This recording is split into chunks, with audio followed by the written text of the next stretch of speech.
Hey there! Welcome to The Mindful Musician. This is the go-to place to explore the independence and interdependency of musicianship. I'm Cosmin, guitarist, singer, professional educator, and martial artist from Bucharest, Romania, and today we're going to talk about how you can set, monitor, and achieve your music-related goals by using and adapting a very special tool. The tool I was talking about is called the goal model. It is widely used in NLP, which is neuro-linguistic programming, and I have adapted it to the musical universe. It's basically a set of very powerful questions meant to transform you into a master of goal setting and thus create a set of achievable steps that, if followed and monitored, will take you closer to your desired results. Brace yourself, as this will be a long video which sometimes might uncover uncomfortable truths, and you will also have tasks. The first thing we need to cover is how to understand the criteria for a well-defined goal, which will help you answer the most important question of all the questions. What do you want? It needs to be positively formulated, and that means not through negation. When I ask people, so what do you want as a, let's say, a guitarist? Their answers are sometimes along the lines of, I want to stop noodling, or I want to stop playing the same exercise or scales all the time. You see, there's no actual goal here. There's just something that they don't want. But how can one focus on how to get something if they don't even know what they want instead of what there is and of what they're experiencing right now? So the next question I would ask when someone is telling me this would be, so what do you want instead of noodling, playing the same exercises, scales over and over again? If they answer with another negation, I will ask the same question, reformulated time and time again, until they formulate their answer in a positive manner.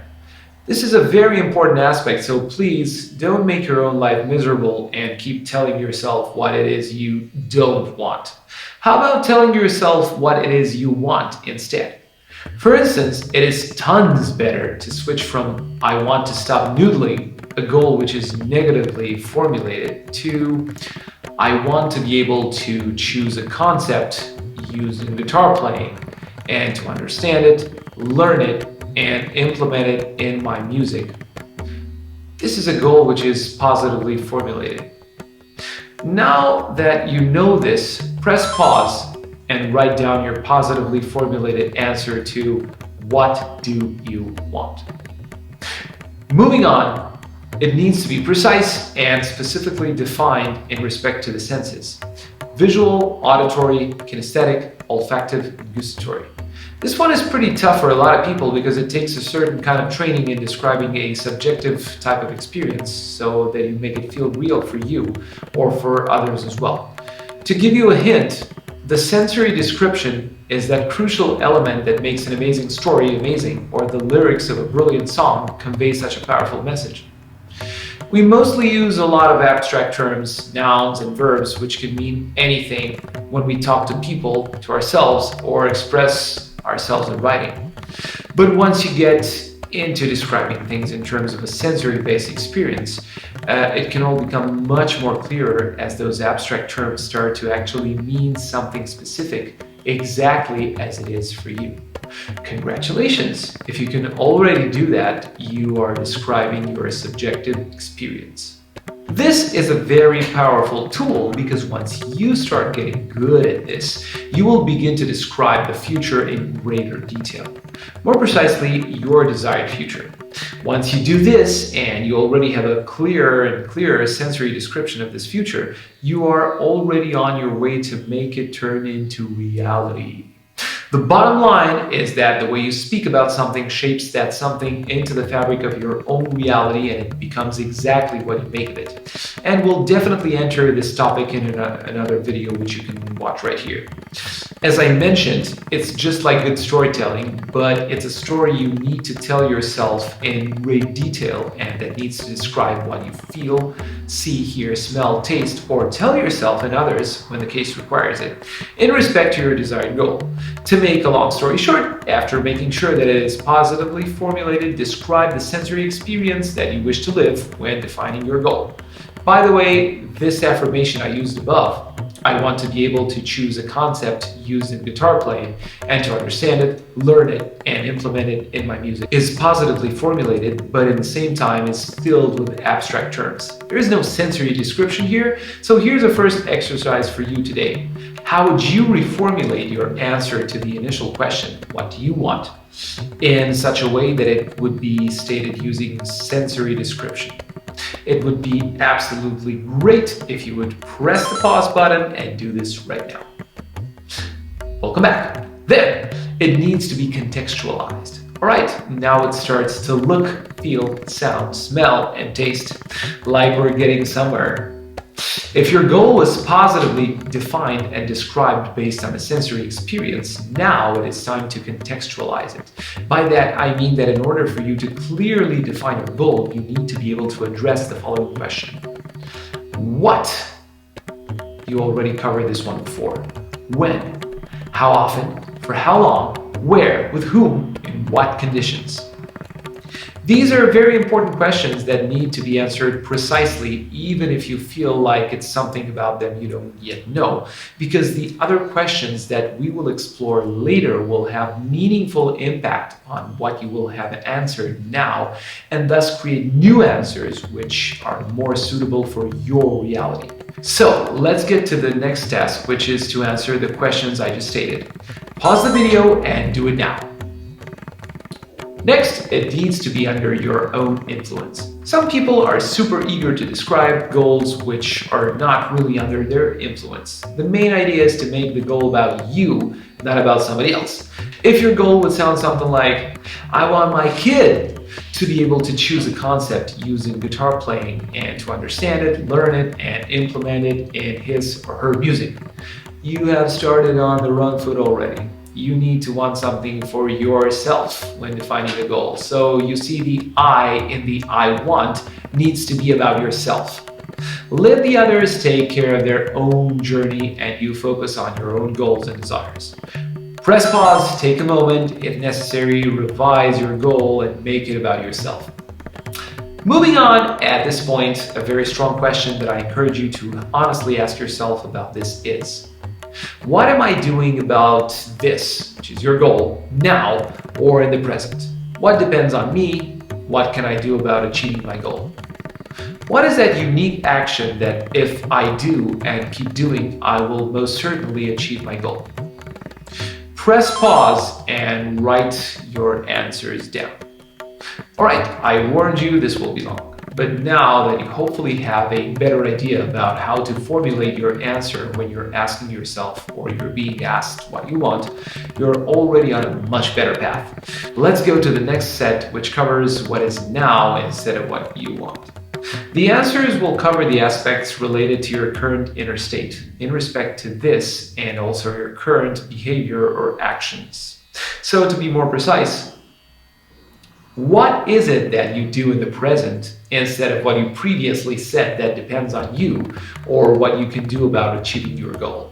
This one describes your current behavior, meaning the thing or things you are doing now consciously and or out of habit, instead of what you could be doing to achieve your goal. What benefit do you get by doing what you do in the present? This is a very tricky one, and it refers to the good intention behind your current behavior or behaviors. Most people will rush in to say, I get nothing good. And they seem so decided about it too. But there is a but. If you wouldn't get anything good out of it, how come you keep doing it and on top of that, you're also an absolute expert at it? It's best to take some time, dig deep into yourself and uncover the truth. For instance, going back to my initial example, when noodling on the guitar, you might get a sense of freedom, an inner state which you have learned that you can access by noodling on your instrument. Meet the good intention of your current behavior. It provides a certain inner state, a feeling you get by doing it. This feeling is not a bad thing in itself. The behavior behind it is what keeps you away from your goal. Also, if your desire for that feeling becomes overwhelming, you won't be able to even think that it's possible to access it in different ways. As long as that feeling is something you desire and you more or less unconsciously know that you will experience it by doing a certain behavior, you will automatically perform that behavior, which will become a habit, So that's how drugs work, for instance. Then you will also have another state which is triggered by the fact that you think about what you would like to achieve, but you know you're doing your current behavior and you feel ashamed about it, or maybe angry or sad. So there's an unproductive inner state that might follow the pleasant one that you get from current behaviors. It looks something like this. Now, coming back to what you said that depends on you and what you can do about it, the next question is, if I do what I said that depends on me, what I can do about it, how would I keep that good state that I get when I'm doing my current behavior? This is something that no one usually thinks about unless they're studying coaching or psychotherapy. It's basically about getting the desired state by replacing the current behavior with another one, or depending on the case, not by replacing, but by adding a behavior or slightly modifying the initial one. It differs from case to case, really. To aid yourself further, you may ask, how could I be able to get into that good state by doing something else? How would it be for me to give up on that good state completely, followed by, on a scale of 1 to 10, how willing am I to give up on that good state if I could not access it further on after doing the new behavior? If the answer is 10, you're good to go. And if it's less than 10, follow up with, what do I need to change X, X being the answer you just gave, into 10? Now let's move on to the set that covers what happens if things stay as they are now. What happens if I will continue doing what it is I'm doing in the present?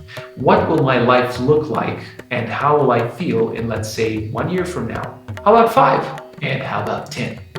It's important to take a bit of time and actually imagine that possible future, even if most times it could possibly be disturbing. Just like you did at a previous step when describing your sensory experience, do the same thing here and really stay within that sensory experience in your imagination. It will reveal quite a lot if you do it properly. You guessed it, it is your next task, so press the pause button and do it now. What will be good for me once I will reach my desired goal? On a scale of 1 to 10, how worthy it is for me to invest resources, pay prices, or give up the good state of my current behavior in order to reach my goal. As before, if the answer is 10, you're good to go, and if it's less than 10, follow up with, what do I need to change X? X being the answer you just stated into 10. To add a little something extra, you may ask yourself, what other convenient action can I perform to reach my goal? Now, let us use more of the sensory-based description of your subjective experience to describe another important aspect. How will I know that I have achieved my goal? What will I see, hear, tell myself, feel inside and outside my body? What will I smell and taste? As you have done before, press the pause button and take a moment to answer all these questions. Even more, close your eyes if that feels good to you and imagine all of this happening. When the images, sounds, and feelings are at a peak of intensity, touch yourself however you may see fit in a spot of your choice on your body and hold that touch. Congrats! You just anchored the special state related to achieving your goal. If your anchor was well executed, whenever you will touch that spot in that particular way, your body and mind will get into that state. If you want to practice anchoring, check my video that deals with this technique in detail.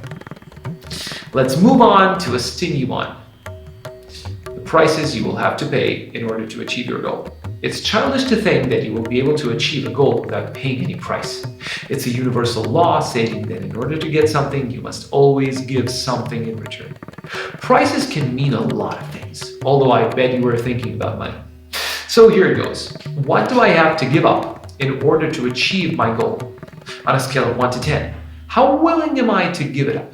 Just like before, if the answer is 10, you're good to go. And if it's less than 10, follow up with, what do I need to change X? X being the answer you just gave into 10. Pause the video, take a moment, and check deep within yourself. It's absolutely okay if you discover that you're not willing to pay this price. If that will be the case, a good thing would be to start again from the beginning and redefine your goal by answering to this question. Where in my initial goal can I adjust or change something so that it may work for me? Or ask yourself again, what do I want? Maybe you will discover your goal has changed in the light of what you have recently discovered. By the way, if you haven't already, smash that like button like there's no tomorrow. It supports this channel and helps us provide valuable content. Also, if you enjoyed this material, subscribe for the weekly videos such as this one and hit the notification bell to make sure you'll know when we upload them. Now, if you have managed to answer the previous question, let's move on to the ecological check. You might be tempted to think it's all about nature and all that stuff, but it's actually about systemic ecology. You see, whenever you make a change within a system, you and your actions, beliefs, values, peers, and environment form a very complex system. For instance, there will be a lot of repercussions, which might help you in your quest, or on the contrary, they will hinder it. Let's talk about it by addressing the following questions in the likelihood that you have achieved your goal. Imagine that you have done it and then think about, how will my life change? What other effects will it have on other aspects of my life? Health, work, time, relationships, finances, leisure, and others. How will my family and friends react? What other consequences will there be? How do I feel about them? If I don't agree with the consequences, what can I change in order to avoid them or influence them in a way which makes the situation favorable for me? What will my new goal be if I don't agree with the consequences? I strongly urge you to take some time and think about thorough answers to the previous questions. I bet you will discover important and revelatory things about your goal and actions. So, as before, take a moment, press pause, and get into that sensory experience while thinking your answers through. By the way, your belief system will be guiding this part of the process, and it's useful to pay close attention to what you will tell yourself. Some beliefs may be limiting you and they may seem true, but that truth is occurring only as a scenario in your head. Remember, you're the maker of your own reality, so pay attention to any belief which might seem like it's telling you something is not possible and question it deeply. You might discover interesting things. If you want to know more about how beliefs and belief systems work, go ahead and check my video on that particular topic. Phew, this is intense work. But if you have successfully came all the way through up to this moment and all the answers until now are clear to you, let's talk about resources. What do I have now that I can use to achieve my goal? What or who else do I need? Press pause and create your list with the resources or the resource persons you have and the ones you need. Moving on to obstacles. What has stopped me from achieving my goal until now? Is it the lack of a certain skill, lack of knowledge, a memory, an image, a belief, a decision, your loyalty to something or someone? Obstacles come in many shapes and it's important to address them, and once you've found them out, what will I do about them? Press pause, think your answer through, and then write it down. Congrats for sticking with me on this one, man. Hold on tight as we're slowly approaching the ending. The next step is dealing with the beliefs that might support you along the way. What do I need to believe to take action towards my goal? On a scale from 1 to 10, how strongly do I believe this to be true? What do I need to experience to make it a 10? As before, please press the pause button, take some time, and write down your answers. The video I mentioned in the echo check part will be pretty revelatory for how the beliefs and belief systems work, so do check it out, as it will help you become better at observing your own personal beliefs and thus helping you with getting closer to your results. Finally, let's talk action, baby. What would work best right now? What would be a first actionable step towards achieving my goal? Be careful to describe it based on sensory experience, of course. What's the easiest thing I need to do in order to execute this first step? How about the second, third step, and so on? How will I know I'm on my way to achieving my goal? Describe the signal or trigger you will notice. What else would I add? Now, as before, take a moment to answer these questions as well. Congratulations, you've covered every step and aspect of this process. How does it look and feel? What did you discover which is new? And out of the things you already knew, what became clearer? All of these questions are very powerful and can trigger significant changes within your process if, and only if, you take the time to answer and you do it truthfully. There is a chance that you will come up with these answers you would like to be true instead of the ones that actually are true, and you won't be aware of it unless you pay close attention to yourself. A question that might help here would be, what would X say about my answer? X has to be someone who knows you really, but really well, and who usually calls you out on your bullshit when the case requires it. It's a good reality check that can always help. Normally, this process is led by a professional coach who notices your meta language, means your body language and your tone of voice, and the expressions you use when talking about your experiences. In respect to these, they will guide you accordingly through the process by asking the useful question at the right moment, in the right way, so that based on your answers, delivered in words, tone, and body language, you will find your personal truth and thus get closer to achieving your goals. I have prepared a detailed graphic scheme of this whole process, which you can download by accessing the link in the text description and use it to have an ensemble image of the whole process while you're at it. Finally, remember this. The more you practice this kind of self-coaching process and the more aware you are and monitor the outcomes and inner states that arise with your actions, the better you will become at achieving your goals as a musician and in everything else you want to do with your life. This is it for today, so if you learned valuable things from this one, hit the like button to support the channel, subscribe for weekly videos, and hit the notification bell. We'll be covering more of this and other valuable skill development practices and guided activities, why and how to videos, interviews, and collaborations. So check out the suggested videos at the end, which by the way are closely connected with this one that you've just watched and might help you in your process. Thanks for watching, and I'll see you on the next one.